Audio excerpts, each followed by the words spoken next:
भगवान बुद्ध और उनका धम्म। भगवान बुद्ध और उनका धम्म यह डॉक्टर बाबा साहेब अम्बेडकर द्वारा रचित प्रसिद्ध ग्रंथ है। इस ग्रंथ में डॉक्टर अम्बेडकर ने भगवान बुद्ध, महात्मा बुद्ध के विचारों की व्याख्या की है। यह तथागत बुद्ध के जीवन और बौद्ध धर्म के सिद्धांतों पर प्रकाश डालता है।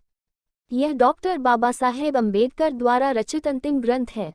यह ग्रंथ बुद्धिस्टी बौद्ध न्यायों का धम्म ग्रंथ है और उनके द्वारा एक पवित्र ग्रंथ के रूप में उपयोग किया जाता है। संपूर्ण विश्वभर और मुख्यतः बौद्ध जगत में यह ग्रंथ अत्यंत महत्वपूर्ण है। यह ग्रंथ मूलतः अंग्रेजी में the Buddha and his Dhamma, the Buddha and his Dhamma नाम से लिखा हुआ है और हिंदी, गुजराती, तेलुगु, तमिल, मराठी, मलयालम, कन्नड़, जापानी सहित और कई भाषाओं में अनुवाद किया गया है। प्रसिद्ध बौद्ध विद्वान और भिक्खु डॉक्टर भदंतानंद कौसल्यान जी ने इस ग्रंथ का हिंदी अनुवाद किया है।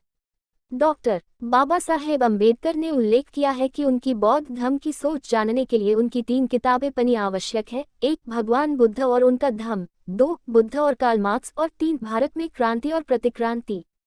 3 ब्रिटेन के एक बौद्ध विहार में डॉक्टर बाबा साहेब की मूर्ति स्थापित है और वहां डॉक्टर बाबा साहेब के हाथ में भगवान बुद्ध और उनका धम्म ग्रंथ है। यह ग्रंथ का पहली बार बाबा साहेब के महापरिनिर्वाण 6 दिसंबर 1956 के बाद 1957 में प्रकाशित हुआ था। फिर से सरकार के शिक्षा विभाग द्वारा 1979 में डॉक्टर अम्बेडकर का संपूर्ण लेखन और भाषण के रूप में 11 भागों में प्रकाशित किया गया था। डॉक्टर अम्बेडकर का ग्रंथ लिखने का उद्देश्य। इस किताब को लिखने के लिए मैं आग्रह करता हूं कि यह एक अलग कार्य है। 1951 में कलकत्ता की महाबोधि सोसाइटी के जर्नल पत्रकारिता के संपादक ने मुझसे कहा, वैशाख बुद्ध जयंती के लिए एक लेख लिखिए। मैंने लेख लिखा तथा उस लेख में मैंने तर्क दिया कि बुद्ध का धर्म ही वह धर्म है जो भारतीय समाज को विज्ञान से जागृत कर, स्वीकार कर, विकसित कर सकता है। मैंने यह भी बताया है कि आधुनिक दुनिया के लिए बौद्ध धर्म ही उत्तम धर्म है जो वह इस दुनिया को विज्ञानवाद को बढ़ाते हुए, विकसित कराते हुए, सुख शांति प्रदान करते हुए आगे ले जाएगा। बौद्ध धर्म का तत्व ही विज्ञान है। बौद्ध धर्म का साहित्य इतना विशाल है, कोई भी इस बुद्ध धर्म के बारे में पूरा पढ़ सकते हैं। इसी वजह से यह विकास की गति को बढ़ाता है। इस लेख के प्रकाशन पर मैंने कई फोन, लिखित पत्र और मौखिक संबोधन प्राप्त किया है तथा सभी ने मुझे बुद्ध और उनका धम्म, बुद्ध एंड हिज धम्म, यह किताब लिखने को कहा। हिंदी संस्करण। इस प्रसिद्ध ग्रंथ के अनुवादक पु. डॉक्टर भदंतानंद कौसल्यान 1905-1988 सन 1958 में थाईलैंड जाने के लिए बम्बई, अब मुंबई से कलकत्ता जा रहे थे। स्टेशन पर उन्हें द बुद्ध एंड हिज धम्म की एक प्रति उपलब्ध कराई गई थी। कलकत्ता पहुंचते पहुंचते उन्होंने उसे अधिकांश पर डाला और अनुवाद आरंभ कर दिया। विश्व बौद्ध सम्मेलन के उत्सव के समय वे थाईलैंड में 2 महीने तक इस ग्रंथ का अनुवाद समाप्त करने की वजह से रुके रहे।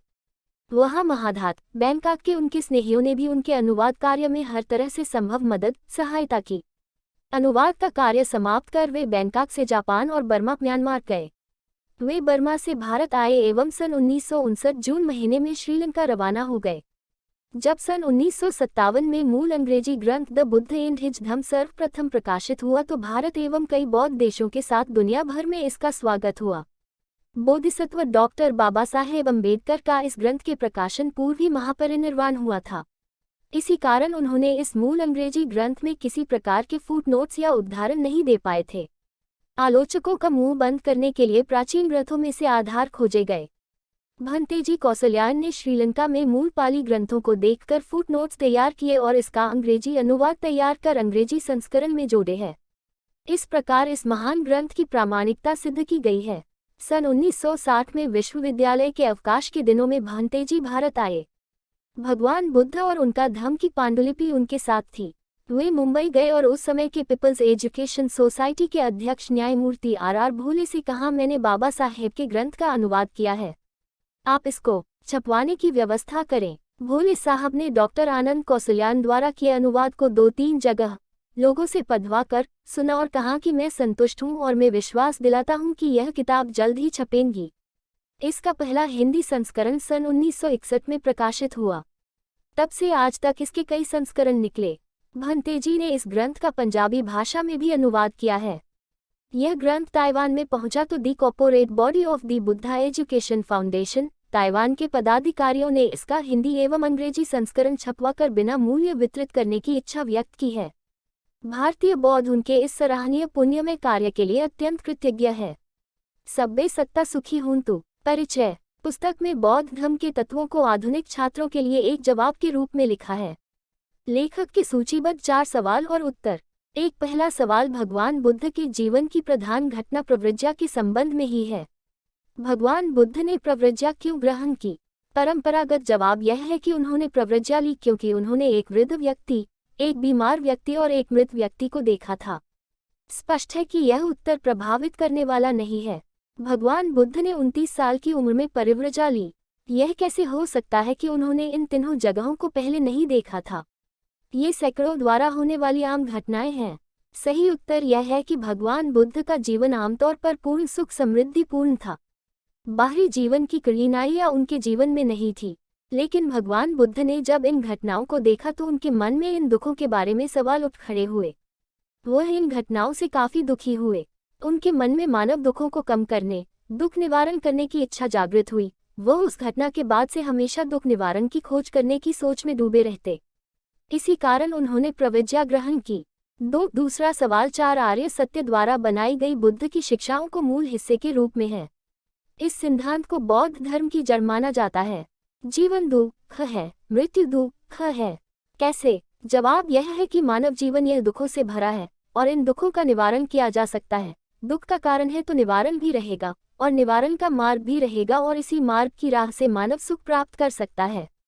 यह सिद्धांत बताने वाले भगवान बुद्ध पहले इंसान हैं। इस सिद्धांत की वजह से दुनिया के लोग दुख मुक्ति के मार्ग पर चलकर सुख की ओर अग्रसर हुई। भगवान बुद्ध के बताए मार्ग पर दुनिया के लोग चलने लगे हैं। तीसरा सवाल आत्मा के सिद्धांतों, कर्म और पुनर्जन्म से संबंधित है। भगवान बुद्ध ने आत्मा के अस्तित्व को इनकार किया। कैसे? भगवान बुद्ध का सीधा सा सिद्धांत है कि इस सृष्टि में हर तरह के प्राणी, पशु पक्षी, मानव और निसर्ग है जिनका अपना एक चक्र है, जो कि सृष्टि नियमों से परिचालित होता है। उसमें आत्मा, परमात्मा, मोक्ष, पुनर्जन्म जैसे विचारों का कोई महत्व तथ्य नहीं है। जीवन है तो मृत्यु भी रहेगा, जन्म है तो मरण है। किसी तरह का कोई स्वर्ग या नरक नहीं है। जीवन और मृत्यु यह निसर्ग का ही चक्र है। चौथा सवाल भिक्षु से संबंधित है। भिक्षु बनाने में बुद्ध की सोच क्या थी? भिक्षु को एक सही आदमी बनाने के लिए बनाया गया था या लोगों की सेवा और उनके दोस्त, मार्गदर्शक बनने के लिए बनाया था? भिक्षु को एक सामाजिक सेवक बनाने के लिए बुद्ध का उद्देश्य था। यह एक बहुत ही असली सवाल है। बुद्ध ने भिक्षु को इसलिए बनाया ताकि वह अपने मानवतावादी विचार पूरे संसार में फैला सके, पूरी दुनिया के दुख को सुख की नई रोशनी का मार्ग बता सके तथा मानव जीवन को दुख से मुक्त करने के मार्ग पर ले जा सके। इस मार्ग की राह से आज संसार के सभी मानव जाति प्रभावित हुए हैं। इसीलिए पूरे संसार में बुद्ध को मानने वाले लोग मिलते हैं। पूरी दुनिया में बुद्ध के विचार विज्ञानवादी माने जाते हैं। नमो बुद्धाय ट्यूलिप। जय भीम। नीला दिल फोल्डेड हैंड्स।